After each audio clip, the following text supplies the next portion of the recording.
Hi team, and welcome to the TeamCPNZ Quick Connect podcast, where you can stay informed, keep connected and learn from each other as well. I'm your team captain, Richard Greer, and today on the show we're going to be talking to Vicky Robertson, who joined us on our Backroad 2024 Backroad 400 in Northland, which finished just last Sunday. It consisted of 4 pretty epic days of riding, completing over 450 Ks and over 6,000 vertical meters over 4 days. We're going to have a bit of a chat to Vicky about her experience, how she prepared and what she's taken from the ride, and whether she'll ever do something similar to that again. So looking forward to having a good chat to Vicky. Vicky's been around the Team CP world for a little while now, so looking forward to sharing Vicky's story. This is our podcast number 147 and number 18 of our Quick Connect podcast as we share those stories. But before we get to Vicky, just a couple of other things to update you on. You may have come across our adventure podcast that we're doing while we're on tour. So I think we put out 4 or 5 of them, a bit of a recap of every day and what's been going on. So check those out, there was some good fun stuff in there as we went. And in a couple of weeks' time, we're actually off to China. We've got 2 teams heading to China, a Team CP Canterbury and a Team CP Marlborough. So we're going to do something similar as a bit of a test run over the weekend. We're going to share a reel from the day in terms of where we got to and what it looked like, and then also a quick sort of overview podcast. So with 8 of us going, there should be even more stories and some fun stuff to share, which should be pretty cool. Some other things, our athlete membership card. If you didn't receive that a few weeks back, Sing Out. That's basically all our partners that we work with to sort of get some discounts and bits and pieces and be looked after there. The team at That's It were pretty awesome. At the weekend, there was a bunch of chamois cream that was definitely well used, especially on that rainy day. And then the team at Pure gave us a whole bunch of samples, and they were snapped up across the course of the trip too. So a big thank you to those guys for helping that out. And then also Giant bikes. So they gave me a Giant Revolt to ride across the time in Northland, which was super awesome and so good on those gravel roads and bike trails and hill climbs and things. Helped me get there across the line as well. So let's bring on Vicky onto the show. Vicky, where are you there? There you go, Vicky. How you doing?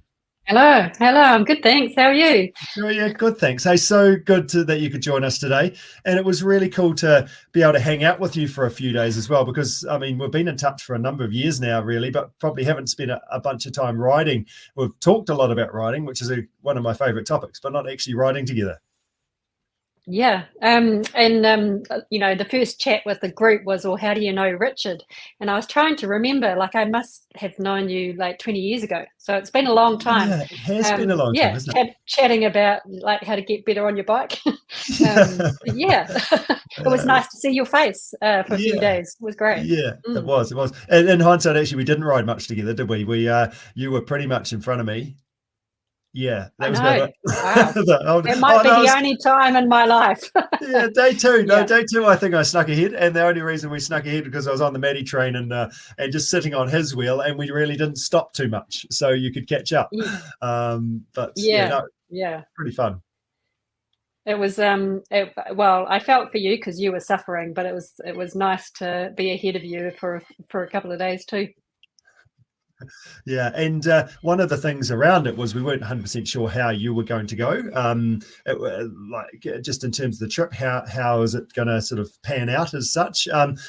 So I was pretty excited on that first day. We basically rolled out of Whangarei, and I was sort of the view of taking it easy because I wasn't 100% well, but also just kind of let the group kind of go and sort of find their feet and see where we're at. And we caught a group in the first sort of little dairy lunch stop, and where's Vicky? Oh no, she's up the road riding with the team at the front. So that was pretty cool to hear. Yeah, I had no clue what it would be like, so I assumed I would be out the back riding on my own. But that first day, I think some old muscle memory of being able to do some road riding, I just decided to keep with a bunch and push it a bit on the uphills to try and stay with that group, and they stopped at the top of the hill, so that was quite good. Yeah, I was feeling really good actually, and that was a big day. That first day, it was over 2,000 meters climbing, and I was a bit scared about that. So yeah, nice to get the nerves out of the way though in that first half hour and kind of click away and find some friends to ride with, which was really cool. That lasted for the 4 days too. So Yeah, that's awesome. That's awesome. So let's just take a step back before we get too sort of deep into the ride and things like that. But like, as I say, we've been chatting with each other for sort of good on 20 years. Like Team CP has been up and running since 2006. So back into the early days, almost 20 years of doing that. But yeah, tell us about your riding. Bike packing, sort of riding on the road is not really your general style. You generally, which is pretty awesome, you generally prefer a full face helmet going downhill fast, which is pretty awesome. So tell us a little bit more about your background. Yeah, and when I told my partner I was doing this bike packing, he just laughed at me. So I'll come back to that. Because it was navigation, potentially, which it ended up being not too much. But B, yeah, I'm not. I love my downhill riding, and I've done XC riding in the past, mountain biking, and a bit of road racing a long time ago. But gravitated towards enduro riding, which is casual on the up and time downs with the full face helmet, as you say. So, love doing that. And all of our riding is based around that. Like our holidays, we go overseas and across the South Island and just spend, time riding our bikes. And the gravity part is my fun space. Yeah. Yes. Not bike packing. No, not the dragging yourself up the hill so much. It's about enjoying the downhill. So you did head to Europe and spent, what was it, a month or two around Europe riding all the sort of famous bike tracks and things like that around France and Italy and things last year? Yeah, so we loosely followed my son, who's 25, 26 now. He's 26 tomorrow. He was amateur racing in the World Cup event, enduro event. So it was a good excuse to go over and kind of follow him around loosely, I'd say. They came and had showers with us every now and then. But we got to ride in Italy, like Finale Ligure, in France, and into Austria. We spent some time in Morzine and Ligier, so that's kind of where the Tour de France goes through, so that was kind of cool too. And then into the Dolomites, which was one of our favourite places to ride. So we spent about 4 weeks in Europe, and then we headed across to Canada and did a week in Vancouver Island and a week in Squamish. And we've been to Squamish in that area before, so we kind of just did all our favourite riding through there. And William ended up supporting in the BC bike race, which we'd done before. So yeah, so it's amazing. It was only 6 weeks, but it was the first time we've ever taken 6 weeks out, and it was just incredible. Beautiful. Mm-hmm. Europe's amazing. And because we were kind of following William, we went to these tiny little villages. So it was, we really enjoyed that too. You got a real sense of the community that lived there. And in Finale Ligure, for example, they all just ride bikes. It's just amazing. Families on bikes down to the beach. And yeah, it's great. It was awesome. So good. And then you had like the summer here, you spent basically a summer roadie of the South Island, riding all the best bike tracks there are to be found in Craigieburn and up in Nelson and down in Queenstown and things. Yeah, so I'd done the Trans NZ the year before, and so we loosely followed that. That's an enduro kind of event race. I don't call them races anymore. Over a period of 6 days, so you're doing again like quite big climbing over a period of a week, but you're all time downhill. So it's every day you hit like 3 or 4 stages. And then you just do repeat days. So that was kind of February 2023, and we couldn't go to Europe this year or overseas or anything like that. So we decided let's go into our backyard and do all of the amazing riding that's in the South Island. So started in Nelson. I'd done a girls' trip in Nelson, which was really cool, and then headed on down. We ended up, going all the way to Dunedin, spent some time in Christchurch, across to Alex, and finishing in Queenstown. So it was our riding in the South Island. If I compare to Europe, it just is on par with that, if not better in some regards. So yeah, some really cool riding. I mean, my favorites were Wairoa Gorge in Nelson. It's pretty cool. But we also went to some that we hadn't ever been before. So the riding in Dunedin was really great. Actually really enjoyed that. Alexandra is up there as one of my top areas, and hopefully that stays having access to mountain biking. Lots of slab kind of rock to ride on, which is really different, a bit like Squamish. Yep. And also Craigieburn, which is close to you guys, Yep. is also, which was in the Enduro as well. It's a beautiful place, part of the country. Just, that beach forest where you're riding on cornflakes. Just incredible. Yeah, so good good. job. Good. And just, So, we spend a month and we ride every day. That's the kind of, that's the deal. yeah, you're living the dream, Vicky. What do you do for work? How do you make all this riding work? How good was that? Yeah, well, I was in the public service for 30 years and I was the chief executive, and I finished at the beginning of last year. So now I'm kind of doing a mix of things. So to be fair, I'm less burnt out and more fulfilled probably, and have more time for riding. It makes it more enjoyable. I don't feel like I'm quite so on the limit. So I'm just trying to have more balance in life and have more crowding in of that. Those good times, really. Yeah, good stuff. Good stuff. So little part adventures. of this, sorry, say that again. Just little adventures, life's about adventure. So absolutely, trying to crowd that in. That's right. This wasn't a little adventure that we did over the weekend. It was quite a big one. And one of the reasons for suggesting it to you was, well, you've done these massive trips like to Europe and you've ridden around the South Island, etc. This was something a wee bit different, I guess, and a new challenge. And part of the fun of this stuff is kind of enjoying the process of actually training for it as well. So throwing a goal that you're like, I'm not sure if I actually do that. It was pretty cool. How did you feel when you pushed? Oh, yep, I'll do that. Because you basically the job was this is our route.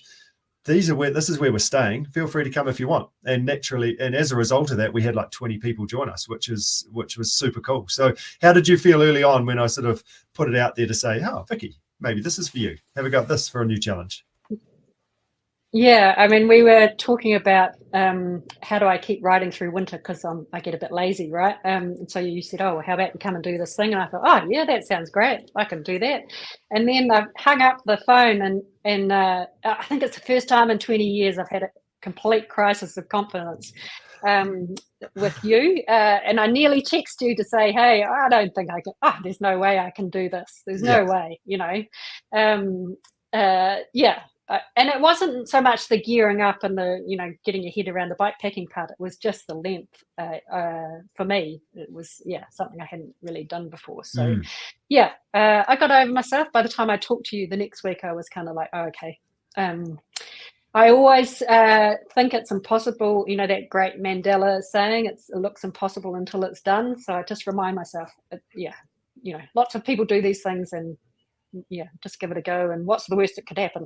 That's right. I think you said to me at one point, you said, oh, don't tell anyone, but there might be a car and you could get in it. And at that point I thought, oh, no way. There's no way I'm doing that.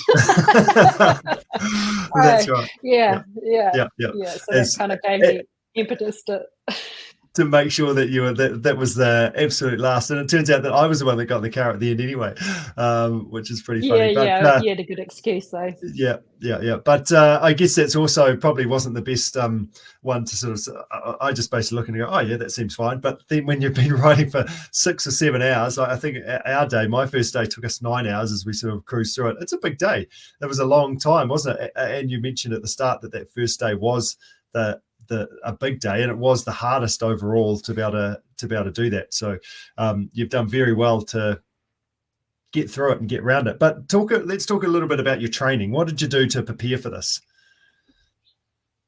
Yeah, and I think you said something before about the process. I actually, I really actually enjoy the process of trying to, get fitter on the bike.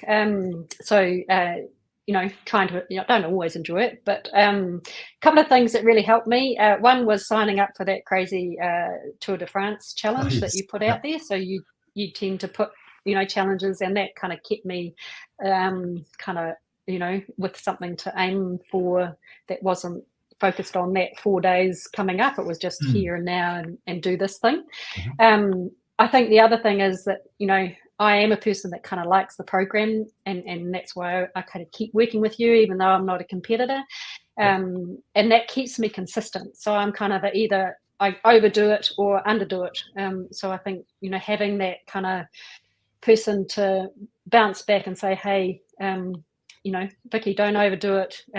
You know, you're doing enough. And just that consistency of plugging away. And I mean, even that Team CP challenge for Tour de France, I thought there's no way I could do that either when I started it.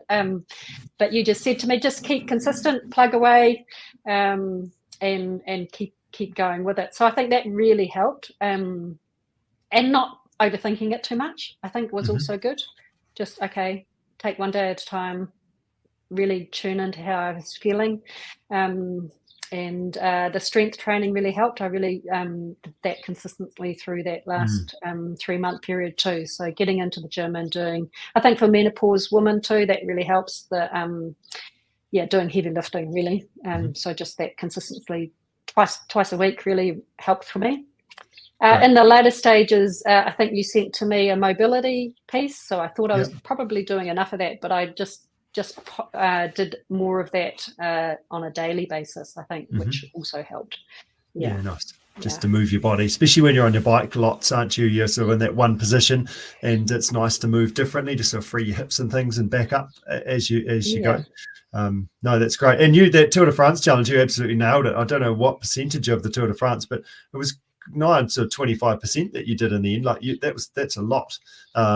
You were definitely one of the biggest numbers that anybody got along the way. Vicky's still kind of nailing it. It was good that our Tour de France, our Backroad trip was sort of a fortnight later after July had finished. So you had kind of a couple of weeks to catch up with yourself before we went away. Yeah, I think that was good. I think my aim was 15%, and I kind of surpassed that. And I was in a call with you, and you said, "Oh, well, that's probably enough now." And then at the end of the call, you said, "Oh no, let's go for more." You talked me into doing it. Yeah, keep it going. So that was good. Yeah, I was pleased with that. And also good to have that kind of tail off period at the end. That's right. That was just resetting those goals, isn't it? Like, ticked it off. You've done well, but actually, no. Well, you've got a little bit more time. What can you actually get to, and sort of resetting and challenging yourself there. So looking at our Backroad 400 mission adventure that we did, were there any tough parts? Were there any bits that you're like, oh God, do I still want to do this? Were there any doubts that you had along the way? Absolutely. I think two things about that. You go through moments in all parts of the day where you just feel like, oh, I can't go on. So it does go, in waves, and you're kind of reminding yourself that feeling's not final. You will come through it. So that was one thing. I've definitely felt those moments through every day. I think I found the second day actually harder than the first. And it was because it was longer but more consistent speed. So I was kind of trying to hang on the back of the guys, probably a little bit faster than comfortable. So at the end of that day, I thought, oh my goodness, how am I going to get up tomorrow morning and do this again? Also, I'm just going to jump in there a second. You've also got to remind ourselves that Vicky's on a mountain bike, and pretty much all those guys on the tail of are on gravel bikes, so they're rolling along a lot easier than you as well. So and as you say, like it was flatter with sort of a 1-2% gradient and that sort of thing. So you're on the pedals the whole time, whereas the previous day we had 2,000 meters of climbing opposed to maybe 1,400, but it was a big climb, and then it was like people would wait and collect each other, and then you ride the downhill again. So it was broken up with the hills, wasn't it? Whereas this day was just, it was got 80 Ks worth of flat really through that rail trail cycle path, Twin Coast cycle path section. Yeah. And you could tell when somebody had something to eat, or, they got the red mist, and there'd be this big surge, and you'd be off again, going, faster than you want to. Yeah, so, at the end of that day, I was like, whoa, tomorrow's shorter in distance, but it was still quite big climbing. So I was a little bit scared of that third day. And then by the fourth day, it was just a matter for me of getting to the end, really. Yeah, and just I had a good riding buddy by then, who we really matched each other in terms of speed and up and on the flat. So really helped get through that, particularly that fourth day. Yeah. So you and Chris teamed up probably from the start, really, didn't you? Ended up sort of just matching each other pretty well. Yeah. So on the first climb on the first day, I was ahead of Chris, and he kind of went, "Oh, right, I've got to keep up with Vicky." So he tagged me as somebody to kind of keep with. And then, I did a lot of drafting behind him. He's really strong on those flats. I think it's the Iron Man in him. Yes. So yeah, we had we didn't ride together on the second day, but for the first, third, and fourth, we rode together, and it was really, we were well matched. As we got tired, we both egged each other on a little bit. It was good. Nice. The question around, were there any hard bits? You've sort of said, you've floated around to say yes, there were, but we sort of come and went out of that. But I've got this toast question that I do like to ask.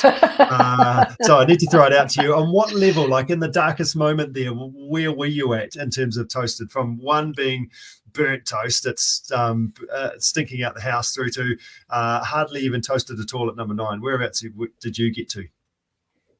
Oh, I think I got to 2. Okay, so that's pretty down there. Yep. You're hurting a bit there, aren't you? Yeah, I was hurting. Yeah, definitely. I was surprised, though, that even though I was that burnt, I could keep going. I was surprised about that.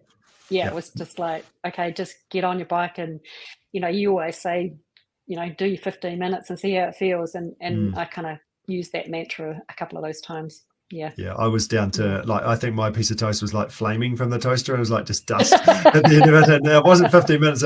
I was working to pedal stroke for a bit there, as I was just suffering away. But it's good, isn't it? Because you do get there. You do get there in the end, no matter how bad it is. It finishes at some point.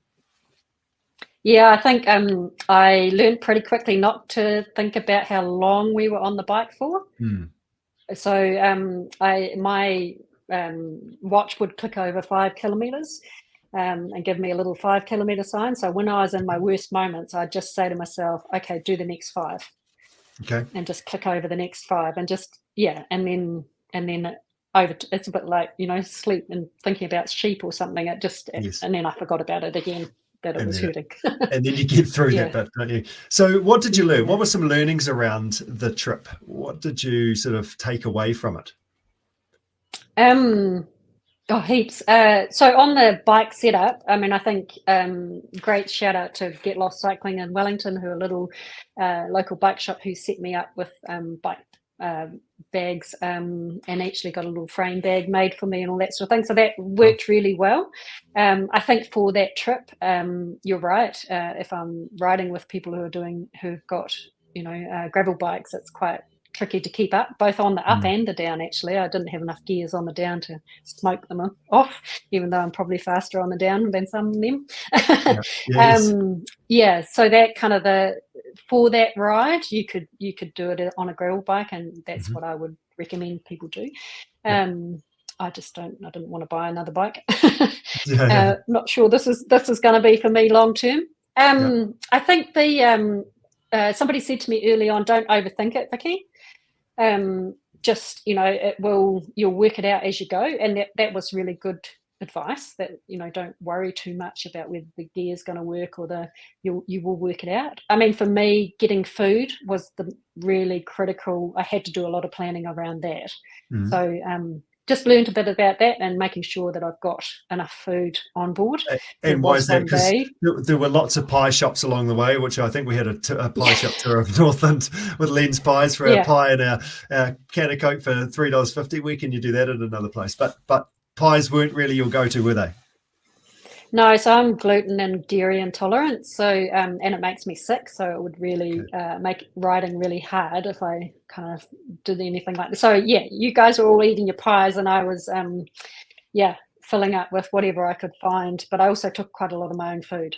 So I made wraps for the day, and shout out to Kushla, your nutritionist, who gave me these ideas. So I made wraps and had a sandwich each day in my little pack, and I'd actually made my own bliss balls and brought them along. So those, were on board food, and then I had some real food, and then I had carbs in my bottle. So I had tailwind in my bottles, which was really good. And then I had bars as well. So so kind of trying to mix of real food in. And then, when you guys had your bananas on that last day, your pies on that last day, I think I was down to bananas and whatever bar I could find in that shop, which is wonderful that they opened for us. It was incredible. Yeah. How good. Such a lovely. Pretty cool. Open especially for us to have some freshly baked muffins and slice and things like that as well, which was pretty awesome. And you'll have to take my word for it that it was awesome. But pretty cool. Just to even break the day up. So what were a couple of key highlights? Did you have a moment or two like this was pretty awesome? And what were those for you?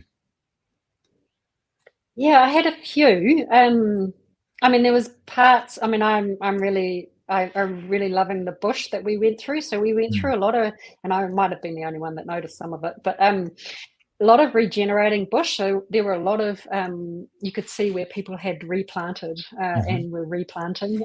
So really loved that. Going into Tane Matahuta, which I hadn't done since I was a kid. So those going into the big kauri giant trees, and knowing also that they are, at risk and are dying in there. So that's pretty special that we got off our bikes and walked along and saw all those. So that was pretty cool. I loved that. I really loved the fact you could see, we weren't quite in the height of summer or in the summer season, but you could see how the community had got around that bike trail.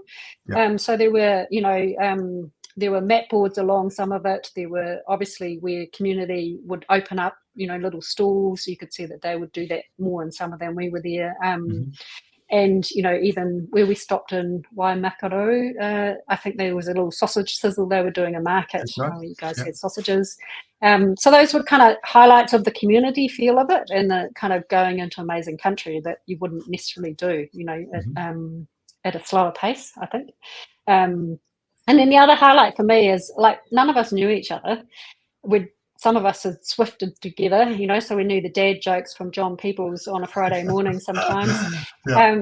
We didn't know each other, and it was just a really lovely group, really looked out for each other, tried to help each other out, and also riding your own pace as well, I think was really cool. So that kind of sense of community from Team CP, with the jokers in it, the people who, just keep you going. And to be honest, everybody had their time when they were suffering, and that was really cool to see too, that, we all had times where, Angus, went out in the arse on one of the hills and, really had a terrible time, and then he's way up the front and winning on the last day. So, that was really cool. Really loved that.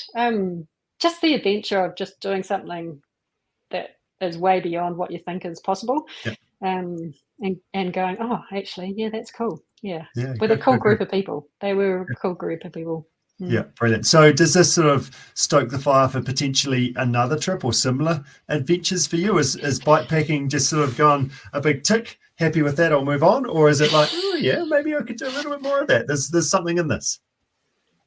I am a little curious. I'm kind of, I have actually been doing a little bit of work with Jonathan Kennett. So, who's done all the bike packing. He's got the bike packing routes, and he's got a new book coming out shortly.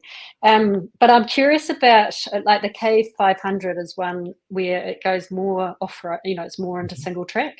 And I'm kind of curious about how that would go. So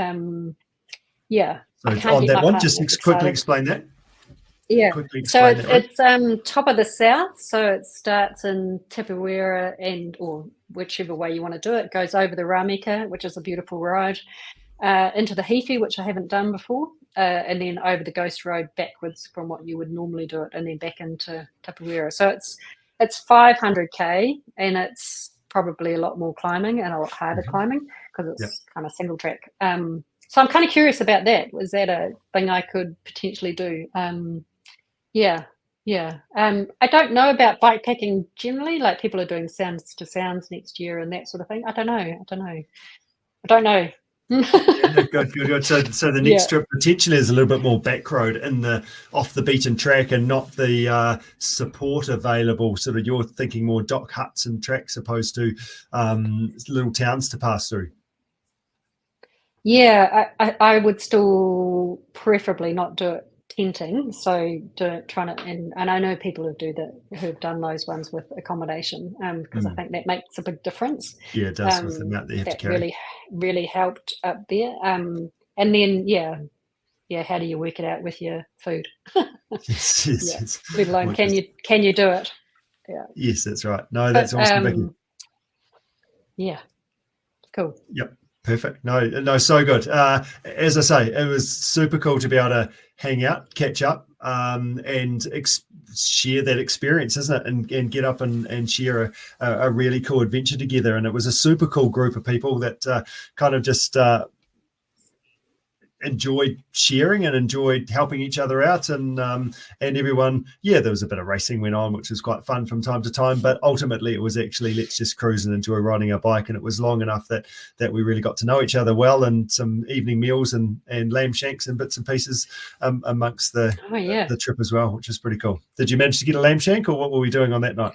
Oh yeah, I forgot about that highlight. So the pub at Kaihu opened up, had dinner for us, and I actually ended up having the lamb, which they'd done some gluten-free gravy for me. I didn't have the lamb shanks, so they looked pretty awesome too. But that was a great meal. That was good. Well needed. Cool. Yes, absolutely. Went down well. Nice work. Well, thank you so much for joining us, Vicky. Well done on a fantastic effort and experience and all the training you do. And it's great to have you part of our sort of weekly Zwift rides as well, just to keep everybody else honest. All the best for the next adventure. Looking forward to seeing what that might look like. Yeah, all the best for China. It'll be awesome. I'll be watching. Yes. Hopefully it finishes up better than what we did in Northland, which I'm sure it will. Nice work. Okay. Awesome. Take care, Vicky. Catch up soon. Cheers, team. Bye.